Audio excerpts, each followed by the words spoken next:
Hello there, my lovelies. Daniela here, and welcome to Wisdom Wednesdays. If this is the first time you are seeing me, welcome to the group. Welcome, welcome. We are so happy to have you here with us. This is Wisdom Wednesdays that I bring to you every week live, and we go talk about tools and things and ways that you can apply universal laws to your life to actually make positive changes, not only to your mindset, but to your emotional, spiritual health, and physical health as well. So tonight we are talking about, I forgot to bring my tripod, you guys, so I'm going to be moving back and forth. Tonight we're going to be talking about, are you living your priorities, or are you living someone else's? Now, this is a very hard-hitting question for a lot of people once they actually dig into what exactly it is that we're meaning. Hold on, let me take my thing off because it's not working for me. So are you all kinds of alfalfa situations going on here. There we go. I just washed my hair, so it's a little unruly. But are you living someone else's priorities, or are you living yours? And I would dare to say, now don't get mad, I would dare to say that indeed all 90% to all of the choices that you or I make in our lives is not actually consciously decided upon by us. And you're going, Daniela, what the heck do you mean? Of course, I decided to go pick up the glass of water and drink it. I decided to go, make dinner. I decided to go get in the car and go to the grocery store. Whatever. I decided to do that. Right? Did you, though? The question here becomes living other people's priorities. And let's see if I can put it, there we go. Let's see if I can put it in a different way that you might be able to resonate with better. A lot of the things in life that we end up doing, anywhere from what foods we eat, how we dress, who we end up marrying, the jobs that we end up taking, the clothes we end up wearing. I said that one already. The food we eat, all of these are actually governed.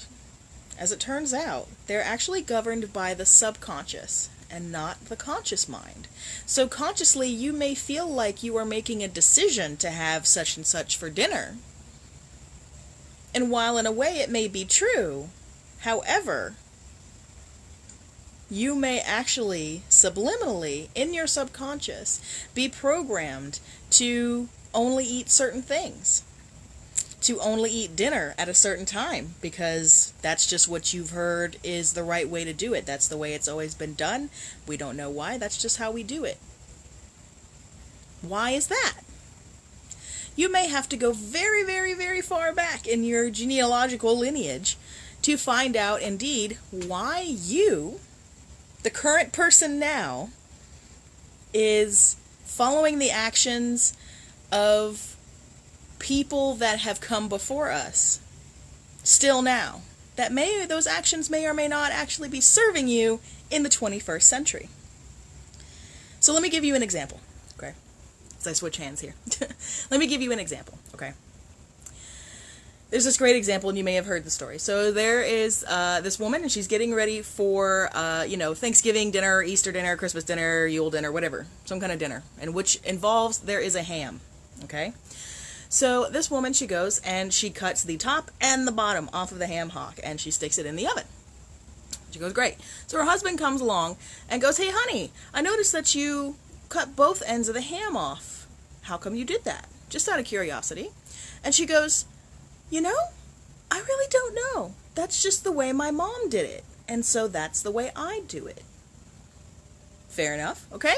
So they keep going along, and then all the family, of course, shows up to the party, and the grandmother is there, the mother and the grandmother is there, and so the wife, the youngest daughter of the three there, goes to the grandmother and says, or goes to her mother, and says, hey, Mom, my husband was asking me, why we cut the ends off of both of the, off the ham, both ends off the ham. There we go.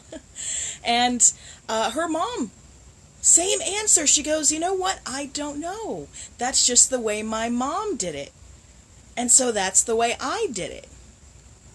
Okay, well, Grandma's here. Why don't we go ask Grandma? So they went and asked Grandma, and they said, hey, Grandma, how come you cut the both ends off the ham? It's going to blow your mind, you guys.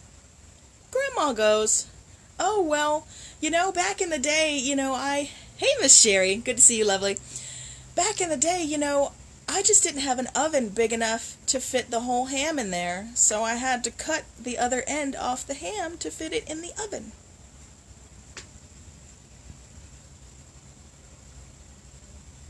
Think about that for a second. Think about that. Think about that in your own life. How many things do you do you do them just because that's the way your mom did them, or that's just the way your dad did them, or that's just the way you were taught, or that's just how it's done? Think about how many things in your life that you do or don't do that is actually subconsciously been dictated to you, and dictate is a strong word, but passed on to you by someone else that worked for them, or may have not worked for them, but that's just what they thought should be done. Think about how far back some of these things that you do may actually go. They may go generations back. 4, 5, 6, 10, 13, 15 who knows how long, how far back you would have to go in your own genealogical record of your family to find out who decided that we were going to cut both ends off the ham. Does that serve the mother, let's say now, does that serve the lady now? Cutting both ends off the ham? No, not necessarily. She's got an oven that's big enough for the ham without it. She doesn't need to cut the ends off the ham, but that's just something that she did. Who can relate to this? I know, oh my God, when I discovered this idea, it was quite possibly one of the most valuable things that I had ever run across. Because think about this. Here's another example. See if you don't resonate with this. If you do resonate with any of this, please throw an emoji in the comments, because I love hearing you guys' stories. I love hearing where these things resonate for you. I love hearing from you all the time. So throw it down there. But here's another one. Think for a moment. And interact too. I'd love to hear you guys' answers. Think for a moment. You go to put your pants on in the morning. Okay, now don't get weird on me. This is going somewhere. You go to put your pants on in the morning. Which leg do you put in first? It's an honest question. Go ahead and answer down below. And I want to see, for those of the people who are watching us live, yay! And those of you who are going to watch this as a replay, #replay, tell us in the comments below, which leg do you put in your pants first? It's not a trick question. Which leg do you put in first? I put in the right leg. I'm mostly right-handed, right-sided, okay?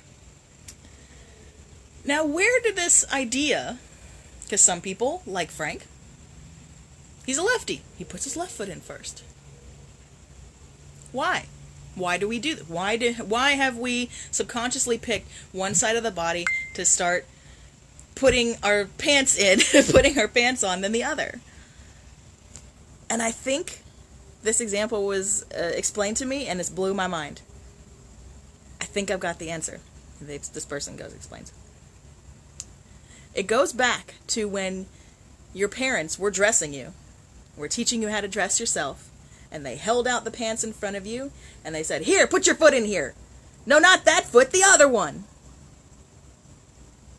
They had the pants prepared as if they were going to put them on, which probably they were left or right-sided. Ah, Sherry, I fall over, I have fibro. Oh, you poor lady, come on. If you're going to sit and put your pants on, which leg do you put in first, you silly goose?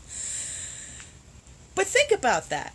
Think about these little things that have added up, so whichever is feeling good that day. Hey, whatever you got to do. But for 90% of us, for most of us out there, we don't even think about which leg we put in first into the pants. Why? Because it's built into our subconscious. We just put them on. It's autopilot now. So how much of your life is running an autopilot? How much of your life are you actually controlling? How much of your life are you the one making the conscious decision to do stuff or not do stuff? Are you the one that's actually making the decisions? And I would venture to bet that if you have a deep, radical, hard look at your life and not sail up the river of denial, trust me, y'all, I love being in Egypt, but we got to get off denial. You will notice that a lot of the things that you do in life, or you don't do, or you eat, or the way you dress, or the job that you have, or the person that you married, even, or when you got married, or how early or late you had kids, or whatever. So many of those decisions were made based off of someone else's priorities. Subconsciously, and it wasn't necessarily passed down with ill intent, but these are the subconscious ways that we are programmed with these shoulds. You should get married by a certain time. You should have achieved a certain level of success by a certain age. You should have conquered the world by a certain age. You should have kids by a certain age. You should go to college. You shouldn't go to college. You should pick up the family business. You shouldn't pick up the family business, and you should go to college. You should you shouldn't wear this. You shouldn't eat this. I mean, all of these things, all of these shoulds in our lives are priorities. Yes, exactly, Miss Sherry. We are all repeating what was unknowingly hardwired into us. These shoulds. And these shoulds, these priorities, are what is actually, in the background, running our lives. So if you have a dream, if you have an amazing dream that you want to do something with your life, if you want to improve your health, if you want to just crush a business and own it, if you want to share your gift with the world and you don't know how, if you want to get further in your creativity and you don't know how, this is where it starts. Taking a look at your life, just without judgment as much as possible. And I know it's hard because that inner critic works overtime when we start doing inner work. I know this. But take a look at your life and say, hey, anytime you do something, say, hey, did I choose it to do this way? Did I choose to do it this way? Or did somebody else pass it down to me and now I do it this way just because? Or I've made this decision just because? How often have we made those decisions of these shoulds that we should be doing in life, these priorities that other people have passed down to us? How often have we followed through with that to the letter and not reaped the benefits or the rewards that we were supposed to get, that we should have gotten at the end? This is where most of us find ourselves in our lives, and it all goes back to, like what Miss Sherry said exactly, repeating what is unknowingly hardwired, unknowingly by us, and usually by the people doing it, hopefully, hardwired into us unknowingly. That is what is driving us. So if you can't reach your dream and you keep struggling, you can't reach your goal and you keep struggling, yes, ego sabotage. You can't, if you find that you're stuck and you keep trying to get up and go and you don't understand what is holding you back, chances are that there is a priority in there. There is a should, or several, in your subconscious that is holding you there. And I can help you dig it out if you are ready to do some digging. I love doing archaeology work. I wanted to be an Egyptologist. Let's do some digging, my lovelies. If this is resonating with you, I want you to get on my calendar because this is so important. Doing this work is so important, and I know a lot of times that it seems like, spiritual work, emotional, mental work, inner work, everyone says, oh, what's the big hurry? Why is it so urgent that we work on ourselves? Well, think about this just for a moment. My birthday is in September. If I want to change something about myself, or something that I'm doing, or something that I'm experiencing in life, whether that be in my physical body, whether that be in my surroundings, whether that be with my business, or my friendships, or my family interactions, the closer to that birthday date that I start, the way less likely it is going to be that I am actually going to be able to achieve that goal by when I would like to achieve it. So by starting now, right now, any goal you have is achievable if you start now. If you keep putting it off and letting your inner critic let you keep putting it off, because that is one of its favorite things to do, by the way. As the ex-queen of procrastination, I can hold my hand up to God and say, I know what procrastination is about. And I'm sure most of you do too. But it's our inner critic that is keeping us, that's saying, oh, you know what, today's a good day to suffer. Let's just go ahead and we'll go ahead and push that, because you know what, you're okay. You don't need to do anything. You're okay like you are. It's fine. It's fine. It's fine. No. It's not fine. You're suffering, you're struggling, and you don't know why. And then our inner critic comes in and takes advantage of that and says, hey, so just keep on keeping on with that. You're doing great. You're doing great. Let's just keep doing that. But you want to change. So if that's what's up, come chat with me. What do I have available right now? Because things are actually starting to open up, which is why I mention it. I've got about 4 spaces available next week. So get yourself on my calendar. If you are interested in that, please just message me on Facebook. I can get you hooked up with that right away. Or I will, if you want to, ask me in the comments and I will post it down below. Point being is that if there's a dream that you have been holding back on, physical, mental, emotional, spiritual, whatever that dream, that goal is, and you've been stuck up until now trying to fulfill that dream and you don't know what's keeping you stuck, let's do some digging. That is one of my favorite things to do, and I want to do it for you. So are you living your life according to your priorities, or are you living your life according to what someone else put there that should be your priorities, that you are still acting on? Have a think, my lovelies. This has been Daniela of Redesign Your Life Forever, coming to you Wisdom Wednesdays. Thank you all. Thank you, Miss Sherry, for hanging out with us. Thank you, everybody who came and saw us live. Thank you to everybody who watches it in the replay. And I will see you tomorrow for my day 7 of my 30-day video challenge. Everyone have a fabulous evening. I love you all, and I'll see you soon.